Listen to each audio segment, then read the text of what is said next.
नमस्कार मित्रों, मैं हूं बीएल चौहान। आज एक नए वीडियो के साथ। आज का जो टॉपिक है class 9 social science chapter number 8 और भारत में राजनीतिक विकास। इसके अंदर जो भी इम्पोर्टेंट पॉइंट है उसके बारे में हम अध्ययन करेंगे। तो वीडियो पसंद आए तो उसको लाइक ज़रूर करिए और चैनल पर पहली बार आए तो उसको सब्सक्राइब करें और बेल आइकन जो दबा लें ताकि ऐसे ही नए प्रश्न उत्तर और नई नई जानकारी आपको मिलती रहे। चलते हैं पॉइंट की ओर। पहला जो पॉइंट है, अर्थशास्त्र पुस्तक के लेखक कौन है? तो अर्थशास्त्र पुस्तक के लेखक हैं कौटिल्य। नेक्स्ट प्रश्न है, स्वतंत्रता के समय भारत में कुल कितनी रियासतें थी? तो स्वतंत्रता के समय भारत में कुल 562 रियासतें थी। नेक्स्ट प्रश्न है, स्वतंत्रता के समय राजस्थान में कुल कितनी रियासतें थी? तो राजस्थान में 19 रियासतें थी। नेक्स्ट प्रश्न है, राष्ट्रीय एकीकरण में सबसे महत्वपूर्ण भूमिका किसकी रही?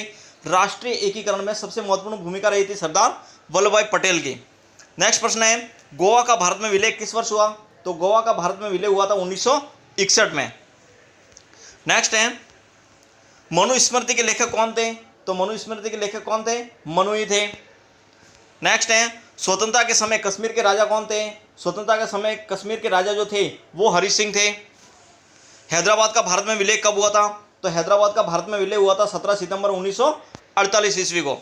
नेक्स्ट है, राज्य पुनर्गठन आयोग के अध्यक्ष कौन थे? तो राज्य पुनर्गठन आयोग के अध्यक्ष थे जस्टिस फजल अली। नेक्स्ट है, भाषाई आधार पर पहला राज्य कौन सा बना था? तो भाषाई आधार पर पहला राज्य जो बना था वह था आंध्र प्रदेश। पांडिचेरी पर किसका आधिपत्य था? तो पांडिचेरी पर फ्रांस का आधिपत्य था। शुक्र नीति सार पुस्तक के लेखक कौन थे? तो शुक्र नीति सार पुस्तक के लेखक शुक्र ही थे। निम्न में से किस वर्ष जम्मू कश्मीर राज्य की संविधान सभा के चुनाव हुए थे? कब हुए थे? 1951 में। सरदार पटेल का यह कथन किस रियासत से संबंधित था? यदि अपने पेट का ये फोड़ा निकालकर हम फेंक नहीं देंगे तो स्वयं अपनी कब्र खोदने का काम करेंगे, ये कहा था हैदराबाद रियासत से संबंधित था। नेक्स्ट है, पांडिचेरी का भारत में विलय कब हुआ था? तो पांडिचेरी का भारत में विलय हुआ था 1954 में। नेक्स्ट प्रश्न है, राजस्थान का एकीकरण कितने चरणों में पूर्ण हुआ? तो राजस्थान का एकीकरण हुआ था 7 चरणों में। मत्स्य संघ की राजधानी कौन सी थी? तो मत्स्य संघ की राजधानी थी अलवर। राजस्थान के प्रथम राज्यपाल थे? तो राजस्थान के प्रथम राज्यपाल थे गुरुमुख निहाल सिंह। सन 2014 में भारत को 29वां नवगठित राज्य बना तेलंगाना 29वां राज्य बना था। स्वतंत्रता के समय किन रियासतों का भारत में विलय नहीं हुआ था? तो स्वतंत्रता के समय कश्मीर, हैदराबाद और जूनागढ़ 3 रियासतें थी जिनका भारत में विलय नहीं हुआ था। स्वतंत्र भारत के प्रथम गृह मंत्री कौन थे? सरदार वल्लभ भाई पटेल जो थे वो स्वतंत्र भारत के प्रथम गृह मंत्री थे। जम्मू कश्मीर का भारत में विलय कब हुआ था? तो 26 अक्टूबर 1947 को जम्मू कश्मीर का भारत में विलय हुआ था। ऑपरेशन पोलो का संबंध किस रियासत से था? तो ऑपरेशन पोलो का संबंध जो है वो हैदराबाद रियासत से था। जूनागढ़ का भारत में विलय कब हुआ था? तो जूनागढ़ का भारत में विलय हुआ था 1948 ईस्वी में। आधुनिक भारत का निर्माता तथा लौह पुरुष किसे कहा जाता है? तो आधुनिक भारत का निर्माता और लौह पुरुष जो हैं वो सरदार वल्लभ भाई पटेल को कहा जाता है। गोवा पर किसका आधिपत्य था? तो गोवा पर था पुर्तगालियों का आधिपत्य था। नेक्स्ट है, गोवा पर किसका आधिपत्य था? तो गोवा पर पुर्तगालियों का आधिपत्य था। गोवा का भारत में विलय कब हुआ था? तो गोवा का भारत में विलय हुआ था 1961 में। राजस्थान के एकीकरण के प्रथम चरण में किस संघ का निर्माण हुआ? राजस्थान के एकीकरण के प्रथम चरण में मत्स्य संघ का निर्माण हुआ था। राजस्थान दिवस कब मनाया जाता है? तो राजस्थान दिवस प्रतिवर्ष 30 मार्च को मनाया जाता है। वृहत राजस्थान के प्रधानमंत्री किसे बनाया गया था? मोस्ट इंपोर्टेंट प्रश्न है। पंडित हीरालाल शास्त्री को वृहत राजस्थान का प्रधानमंत्री बनाया गया था। राजस्थान को एकीकरण कब पूर्ण हुआ या राजस्थान को अपना वर्तमान स्वरूप कब प्राप्त हुआ? तो इसका आंसर है 1 नवंबर 1956 को। नेक्स्ट है, वर्तमान में भारत में कितने राज्य एवं केंद्र शासित प्रदेश हैं? तो 29 राज्य और 7 केंद्र शासित प्रदेश हैं। राज्य पुनर्गठन आयोग ने किस आधार पर राज्यों की सीमाएं तय करने का सुझाव दिया? राज्य पुनर्गठन आयोग ने किस आधार पर राज्यों की सीमाएं तय करने का सुझाव दिया? भाषाई आधार पर। जूनागढ़ के बारे में हम देख लेते थोड़ा। जूनागढ़ भारतीय भूभाग से घिरी सौराष्ट्र की एक छोटी सी रियासत थी। इसका विलय 15 अगस्त 1947 तक भारत में नहीं हुआ था। इसके नवाब मोहम्मद खान, क्या नाम था उसका? मोहम्मद खान ने अपनी रियासत की पाकिस्तान में विलय करने की घोषणा की। पाकिस्तान ने 13 सितंबर 1947 को जूनागढ़ पाकिस्तान में विलय स्वीकार कर लिया। यहाँ की हिंदू बहुसंख्यक जनसंख्या भारत में विलय के लिए संघर्ष कर रही थी। नवाब की घोषणा से जन आंदोलन ने उग्र रूप धारण कर लिया। तब नवाब जान बचाकर पाकिस्तान भाग गया। विभिन्न घटनाक्रमों के बीच फरवरी 1948 ईस्वी में भारत सरकार ने जूनागढ़ में जनमत संग्रह कराया। कब कराया जनमत संग्रह? जूनागढ़ में 1948 में। व्यापार रूप से भारतीय पक्ष में आया। अंततः जूनागढ़ रियासत भारतीय संघ का अभिन्न अंग बन गई 1948 में। सन 1946 में भारत में अंतरिम सरकार का गठन हुआ। देशी राज्य विभाग का मुखिया सरदार वल्लभ भाई पटेल को बनाया गया। सरदार पटेल ने भारतीय सीमाओं पर स्थित देशी रियासतों से 15 अगस्त 1947 से पूर्व भारत में मिल जाने की अपील की। उस समय रियासतों की भारतीय संघ में विलय प्रक्रिया तेज हुई, जब गृह मंत्री के रूप में पटेल ने रियासतों और उनके अधीन जनता की सुख समृद्धि का आश्वासन दिया। तो इसमें एक तो आपको देशी राज्य विभाग का मुखिया जो है वो सरदार वल्लभ भाई पटेल को बनाया गया था, और 1946 में भारत में अंतरिम सरकार का गठन हुआ। ये 2 पॉइंट आपको ध्यान रखना है। नेक्स्ट है स्वतंत्रता उपरांत गठित भारत के 5 राज्य कौन कौन से हैं? एक तो है आंध्र प्रदेश। अक्टूबर 1953 में आंध्र प्रदेश की स्थापना हुई। ये भाषा के आधार पर गठित होने वाला प्रथम राज्य था। भाषा के आधार पर गठित होने वाला प्रथम राज्य 1953 में। महाराष्ट्र, बम्बई राज्य को विभाजित कर 1960 में महाराष्ट्र का गठन किया गया, और गुजरात को 1960 में बम्बई राज्य को विभाजित कर गुजरात राज्य का गठन किया गया। नागालैंड 1963 में नागाओं के लिए नागालैंड राज्य का गठन किया गया। हरियाणा 1966 में पंजाब राज्य का पुनर्गठन कर हरियाणा राज्य का गठन किया गया 1966 में। नेक्स्ट है स्वतंत्रता के पश्चात देश के कई भागों में नए राज्य के निर्माण की मांग ने जोर पकड़ लिया था। अतः भारत सरकार ने 1953 में न्यायाधीश फजल अली की अध्यक्षता में राज्य पुनर्गठन आयोग का गठन किया। ये पॉइंट आपको इंपॉर्टेंट है, जिसका सदस्य M Panikkar M H N Kunzru को बनाया गया। ये भी आपको इंपॉर्टेंट पॉइंट के रूप में ध्यान रखना है। दोनों जो सदस्य जो थे, सन 1955 में इस आयोग ने देश के विभिन्न भागों में राज्यों की मांगों का अध्ययन करने के पश्चात अपनी रिपोर्ट सौंपी। 1956 में देश की संसद ने राज्य पुनर्गठन आयोग की सिफारिश पर देश में 14 राज्य और 6 केंद्र शासित प्रदेशों की व्यवस्था की। कितने? 14 राज्य और 6 केंद्र शासित प्रदेश। मत्स्य संघ का निर्माण कब हुआ था? राजस्थान के जो शरण जो थे, 7 शरण, पहला जो शरण है मत्स्य संघ। राजस्थान के एकीकरण के प्रथम शरण में अलवर, भरतपुर और धौलपुर और करौली रियासत 4 रियासतें थी, तथा नीमराणा ठिकाने को मिलाकर मत्स्य संघ का निर्माण किया गया। कब हुआ था? 18 मार्च 1948 को इस संघ का उद्घाटन केंद्रीय मंत्री एन वी गॉडविल ने किया। ये भी पॉइंट आपको ध्यान रखना है। और धौलपुर के शासक उदयभान सिंह को राजप्रमुख, जो शासक जो थे धौलपुर के, उनको राजप्रमुख बनाया गया उदयभान सिंह को। और अलवर के शोभाराम को इसका प्रधानमंत्री बनाया गया, और अलवर की इसकी राजधानी बनाया गया। तो सभी जो अंडरलाइन जो है वो सभी पॉइंट इंपॉर्टेंट है। दूसरा जो शरण जो था वह था पूर्वी राजस्थान। राजस्थान निर्माण के दूसरे शरण में 9 रियासतें शामिल थी। कितनी रियासतें थी? 9। बांसवाड़ा, डूंगरपुर, प्रतापगढ़, कोटा, बूंदी, झालावाड़, किशनगढ़, शाहपुरा और टोंक को मिलाकर पूर्वी राजस्थान का गठन किया गया, जिसका उद्घाटन 25 मार्च 1948 को किसने किया? एन वी गॉडविल ने किया। लेकिन कोटा के शासक भीम सिंह को राजप्रमुख और गोकुल लाल असावा को प्रधानमंत्री नियुक्त किया गया। कोटा को राजधानी बनाया गया। तो ये तीनों पॉइंट आपको याद करने हैं। 9 रियासतें थी। तीसरा जो शरण था संयुक्त राजस्थान।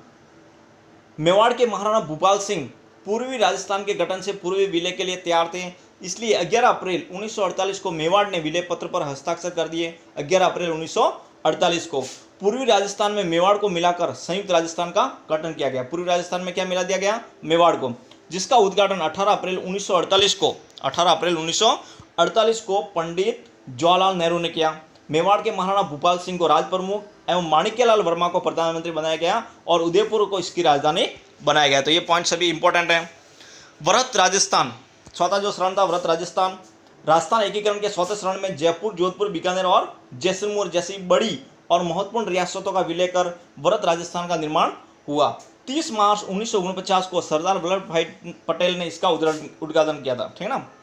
मेवाड़ के महाराणा भूपाल सिंह को महाराजा प्रमुख, इसमें देखिए मेवाड़ के महाराणा भूपाल सिंह को महाराज प्रमुख, जयपुर के महाराजा सवाई सिंह को राज प्रमुख तथा हीरालाल शास्त्री को प्रधानमंत्री बनाया गया, और जयपुर को राजधानी घोषित किया गया। ये एकीकरण का सबसे महत्वपूर्ण शरण था। इसी कारण 30 मार्च को राजस्थान दिवस के रूप में मनाया जाता है। तो मोस्ट इंपोर्टेंट पॉइंट है ये। एकीकरण जो सबसे महत्वपूर्ण था वो था वरद राजस्थान, और वरद राजस्थान के प्रधानमंत्री कौन थे उनके बारे में अधिकतर एग्जाम के अंदर पूछा जा सकता है, हीरालाल शास्त्री। पांचवा जो शरण था संयुक्त वरद राजस्थान, भारत सरकार ने शंकरराव देव समिति की सिफारिश को ध्यान में रखते हुए मत्स्य संघ को 15 मई 1949 को वरद राजस्थान में मिलाकर संयुक्त वरद राजस्थान का गठन किया। 15 मई 1949 को कौन सी समिति? शंकरराव देव समिति। वहां के प्रधानमंत्री शोभाराम को हीरालाल शास्त्री मंत्रिमंडल में भी शामिल कर लिया। छठा जो शरण था वो था राजस्थान संघ। राजस्थान एकीकरण के 6 चरण में संयुक्त वरद राजस्थान में सिरोही का विलय किया गया। 26 जनवरी 1950 को सिरोही की 2 तहसीलें आबू व देलवाड़ा को बम्बई राज्य में और सैद सिरोही को राजस्थान में मिलाया गया। सिरोही की जनता दोनों तहसीलों का भी राजस्थान में विलय चाहती थी, अतः इस प्रकार प्रकरण को राज्य पुनर्गठन आयोग को सौंप दिया गया। अंतिम जो शरण था 7वां, वर्तमान राजस्थान का निर्माण। राजस्थान के एकीकरण के 6 चरण में राज्य पुनर्गठन आयोग की सिफारिशों के अनुसार सिरोही की आबू व देलवाड़ा तहसीलें, मध्य प्रदेश के मंदसौर जिले की मानपुरा तहसील का सुनील टपा व ब्रिटिश काल में केंद्र शासित प्रदेश रहे अजमेर मेरवाड़ा क्षेत्र 1 नवंबर 1956 को राजस्थान में मिला दिया गया। राज्य के झालावाड़ जिले को सिरोही क्षेत्र मध्य प्रदेश में मिला दिया गया। इसी प्रकार 7 विभिन्न चरणों से गुजरते हुए राजस्थान निर्माण की प्रक्रिया 1 नवंबर 1956 को पूर्ण हुई और राजस्थान का वर्तमान स्वरूप अस्तित्व में आया। तो ये 7 पॉइंट जो हैं, 7 चरण जो हैं, इनमें से हर बार एग्जाम के अंदर प्रश्न पूछा जाता है, तो इसको आसानी से आप याद कर सकते हैं। ऑपरेशन पोलो क्या था? हैदराबाद रियासत को भारत में सम्मिलित करने के लिए भारतीय सेना ने 13 सितंबर 1948 को हैदराबाद में प्रवेश किया। भारतीय सेना द्वारा की गई इस कार्रवाई को ऑपरेशन पोलो का नाम दिया गया। कब दिया गया? 13 सितंबर 1948 को। हैदराबाद जम्मू कश्मीर रियासत के पश्चात दूसरी सबसे बड़ी रियासत थी। दूसरी सबसे बड़ी रियासत कौन सी थी? हैदराबाद। और पहले कौन सी थी? जम्मू और कश्मीर, जो 15 अगस्त 1947 तक भारत में सम्मिलित नहीं हुई थी। दक्षिण के पठार में स्थित ये रियासत चारों ओर से भारतीय भूभाग से घिरी हुई थी। देश की स्वतंत्रता के समय यहाँ का शासक निजाम मीर उस्मान अली था। ये आपको पॉइंट ध्यान रखना है। यहाँ का जो शासक था रियासत का वो था निजाम मीर उस्मान अली। हैदराबाद की 85% से अधिक जनसंख्या हिंदू थी, लेकिन यहाँ की सेना, पुलिस एवं प्रशासन में मुसलमानों की अधिकता थी। हैदराबाद का निजाम एक स्वतंत्र राष्ट्र का स्वप्न देख रहा था। पाकिस्तान से भी उसकी गुप्त वार्ताएं चल रही थी।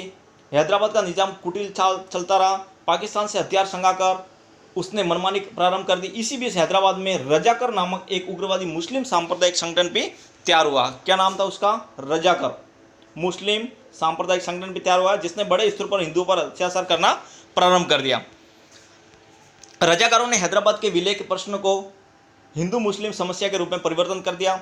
इस समस्या से निपटने के लिए सरदार वल्लभ भाई पटेल ने प्रधानमंत्री पंडित जवाहरलाल नेहरू से हैदराबाद पर आक्रमण करने की अनुमति मांगी। अनुमति मिलने पर 13 सितंबर 1948 को भारतीय सेना ने हैदराबाद पर तीनों ओर से हमला कर दिया। कब किया? 13 सितंबर 1948 को। निजाम मीर उस्मान अली के सैनिक एक ही दिन में मोर्चा छोड़कर भागने लगे तथा रजाकारों ने भी 4 दिन में ही आत्मसमर्पण कर दिया। 17 सितंबर 1948 को निजाम मीर उस्मान अली ने हैदराबाद रियासत के भारत में विलय को स्वीकार कर विलय पत्र पर हस्ताक्षर कर दिए। कब हुआ? 17 सितंबर 1948 को। इसी प्रकार सरदार वल्लभ भाई पटेल की दृढ़ता, दूरदर्शिता के फलस्वरूप हैदराबाद रियासत का भी भारत में एकीकरण संभव हो सका। जम्मू कश्मीर का भारत में विलय कब हुआ? तो जम्मू कश्मीर भारत की सबसे महत्वपूर्ण रियासत थी। ये न केवल क्षेत्रफल की दृष्टि से भारत की सबसे बड़ी रियासत थी, बल्कि इसकी भौगोलिक स्थिति भी सामरिक दृष्टि से महत्वपूर्ण थी। इस रियासत की सीमाएं अफगानिस्तान, चीन व तिब्बत से मिलती थी। इस रियासत पर 1925 ईस्वी से महाराजा हरि सिंह का शासन था। 3 जून 1947 ईस्वी में माउंटबेटन घोषणा के अनुसार सभी छोटी बड़ी 562 रियासतों को 15 अगस्त 1947 के बाद स्वतंत्र हो जाना था। उन्हें इस बात का अधिकार था कि वे अपनी स्वेच्छा से भारत में सम्मिलित हो अथवा पाकिस्तान में सम्मिलित हो या फिर स्वतंत्र रहे। उक्त घोषणा के बावजूद 15 अगस्त 1947 तक महाराजा हरि सिंह अपनी रियासत के बारे में कोई फैसला नहीं ले सके। महाराजा की छुट्टी को देखकर पाकिस्तानी कबायली एक कश्मीर में घुस गए।